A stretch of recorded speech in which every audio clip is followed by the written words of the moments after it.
Hey, honey, I'm thinking of heading up for a drive. Care to join me? My mother's voice echoed. Glancing up, I responded, Thanks, Mom, but I think I'll pass. Where are you headed? I thought I'd take the scenic route through the forest by Rockefeller Mountain, she replied with a hint of excitement. All right, have fun, I said. With a gentle kiss on my cheek, my mother departed. I sat there, listening as the humming of the car's engine faded into the distance.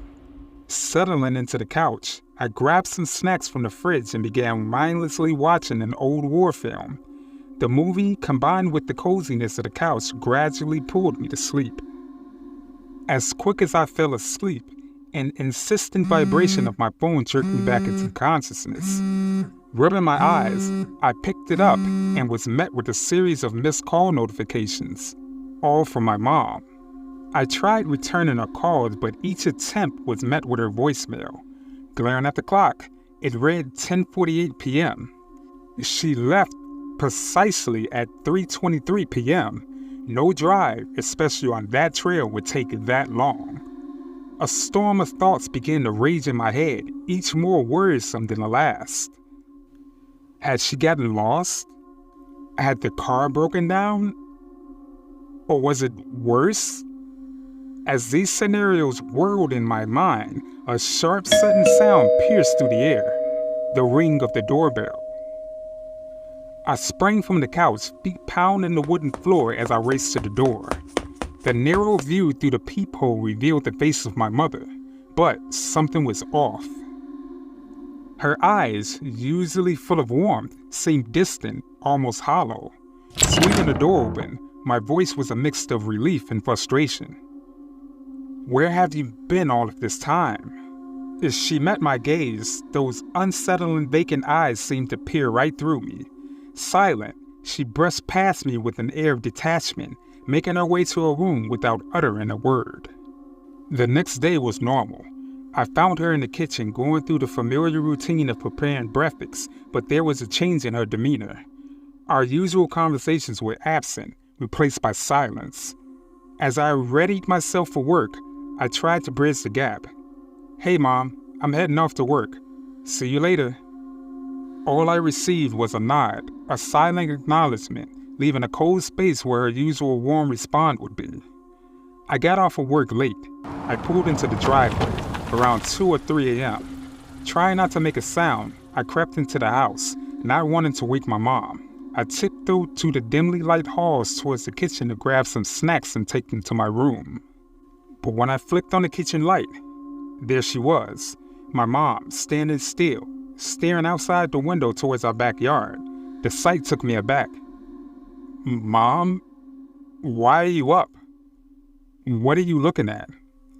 I waited for a reply, but the silence hung in the air. Shrugged it off, I said, Work was all right today. Left a bit early after some friends took off.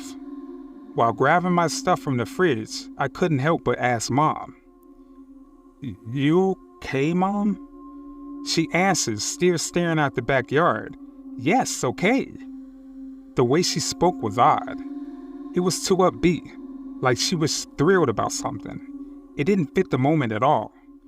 It was off. Grabbing my snacks, I headed straight to my room, leaving the kitchen lights on for her. Morning came with the familiar smell of breakfast. On weekends, my mom would cook since there was no rush for work. I headed downstairs calling out, Good morning. I grabbed some juice and sat down. She replied tearfully, Good morning, sweetie, looking like her usual self. She asked about work and how I slept. I wanted to remind her we talked the night before, but I didn't. I repeated what I said, and she acted like it was new information. We chatted more, then settled to eat. As I sliced into my pancakes, something caught my eye. I pulled out a tiny glimmering sewing needle from the soft center. My heart raced as I held it up, asking, Mom, what's this? I held the needle aloft, the sharp point catching the light. This was in my pancakes, I stammered. Looking at her, her face reflected genuine concern. She hurriedly assured me, I'm so sorry. I never want to hurt you, truly. Her embrace is warm and comforting. Don't eat any more of that. I'll whip up a new one for you. Her words almost made me feel guilty for suspecting her. It was just so bizarre that doubt naturally crept in. The day proceeded without any hitch. Laughter, movies, gossip, and our ritualistic goodnight capped it off. I climbed into bed around 10:30 p.m. As a kid, I had paralyzing fear of the dark.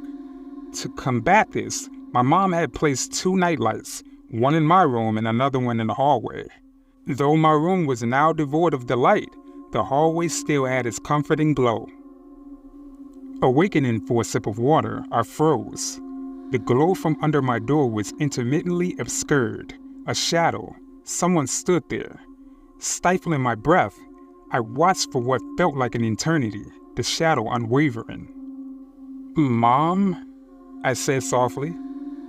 There was no reply. Instead, the shadow receded, gliding slowly back to her room. Morning found me weary. The haunting shadow, the weight of my eyes on me, made sleep impossible. I confronted her at breakfast. "Mom, were you outside my room around 3 a.m.? She evaded the question.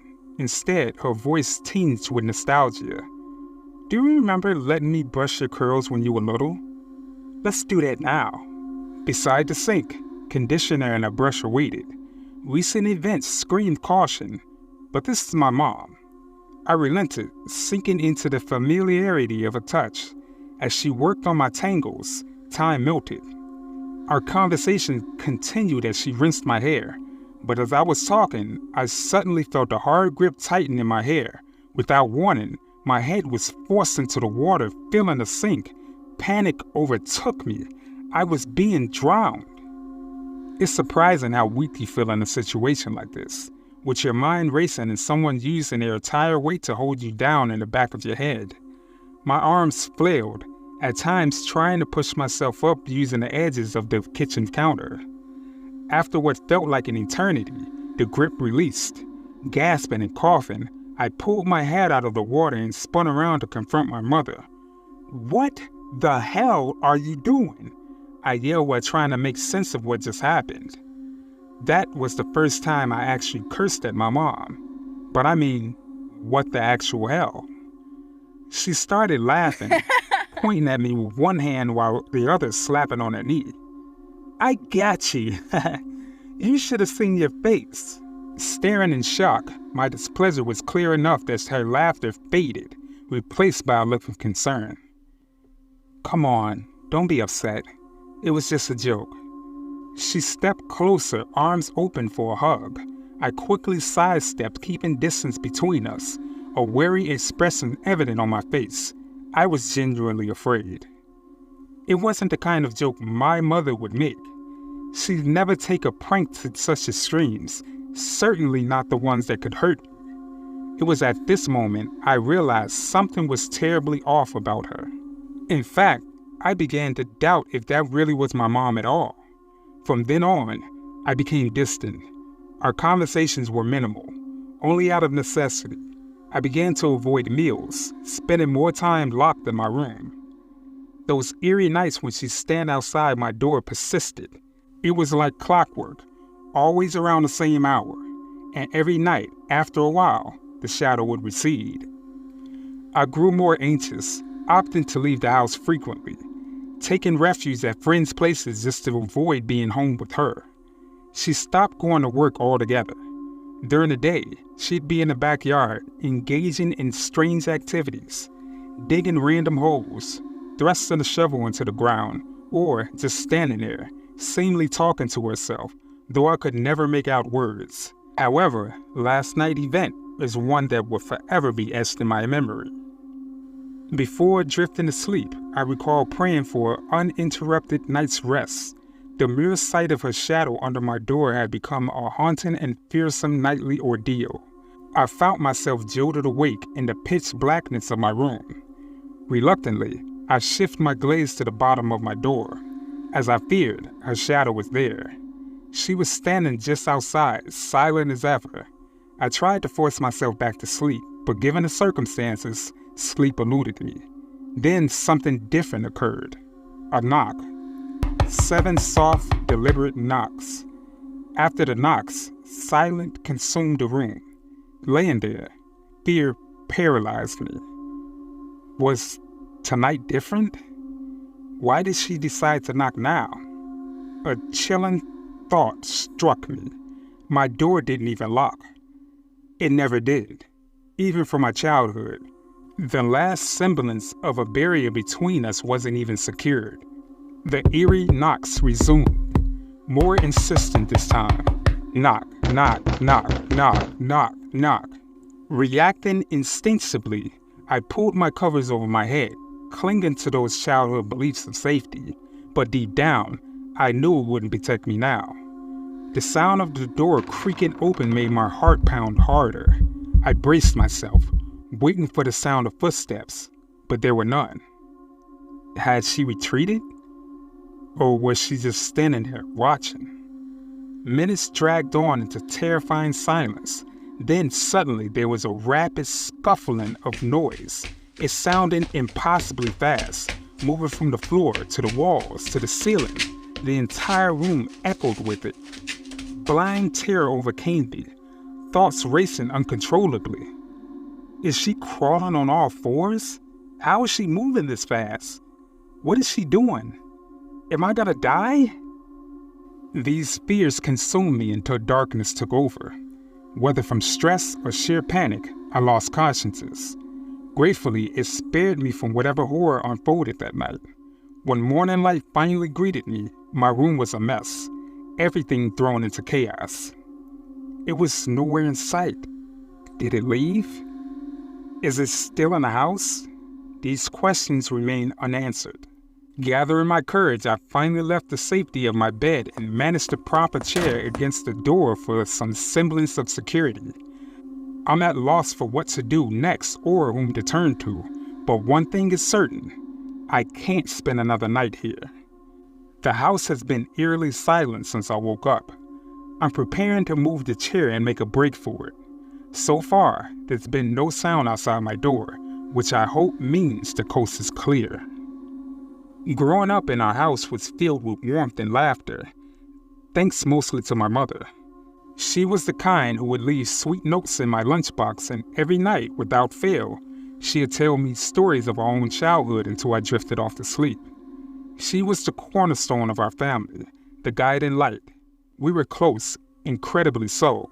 That's why, when she returned from the drive that night, the change was so glaringly obvious. Finally mustering up the courage, I left my bed and slowly opened the door. The house was unsettlingly silent, as though the house itself was holding a breath. No sign of my mom. The memories of the early incidents clouded my thoughts, like the time I found a sewing needle on my pancakes, or the cold, emotionless gaze she held when she tried to drown me in the sink. These memories gnawed at my sanity. The memories stirred a fear within me, a dread that she might be lurking in some shadowy corner of the house. Without hesitation, I sprinted out the front door and got into my car. I shifted in reverse and sped out of the driveway, not once looking back. As the house shrunk in the rearview mirror, a weight seemed to lift off my shoulders. I called a friend telling him I needed a place to crash for the night, not taking the time to explain everything that happened. But as that weight relief lifted from my shoulders, it was immediately replaced with the fear upon hearing a voice, one I can't forget. "Honey, why are you leaving?" It came from the back, especially the trunk. It was my mother, if I can even call her that anymore. I glared in the rearview mirror. Her eyes, grotesquely wild, stared back. They held no warmth, no motherly love, just a cold, predatory hunger. Panic took over me. Not thinking of the consequences, I flung the door open and threw myself out, feeling the abrasive scrape of the concrete against my skin. The world seemed to spin endlessly until, with a jarring thud, I came to a stop. Laying on the ground, every breath felt like an impossible effort. The bright headlights of a passing car illuminated my battered form, and soon, Kind hands were helping me, assuring words offering solace while calling an ambulance. Later in the hospital, the doctor informed me of my injuries. Turns out, I'd broken my left leg and fractured my hip. Thankfully, none were life-threatening. The pain was a constant reminder of the ordeal, but the comfort of the hospital bed and the assurance of safety offered some respite. But then, an unmistakable sound broke the silence. 7 soft, deliberate knocks on my hospital room door. "You can't run away from me anymore," my mother's voice whispered. How does she find me? How does she know? I don't have the strength to move. I fear those might be my last words. If anyone finds this, know that she is not my mother. She's something else. Something more sinister. Goodbye.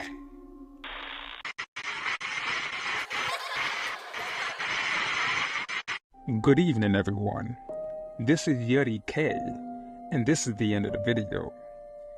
Please leave a comment and let us know your opinions on the matter. If you happen to like this content, please check out our other videos. Make sure you like and share amongst your friends and family to help our community grow. You happen to be new to this channel? Please make sure you subscribe. It's free and you can always change it in the future. You have some terrifying story suggestions? If so, make sure that you send it to my email, Fearofthedarkstories@gmail.com, and I'll feature it in a future segment. But you guys stay safe out there, and remember to always be afraid of the dark.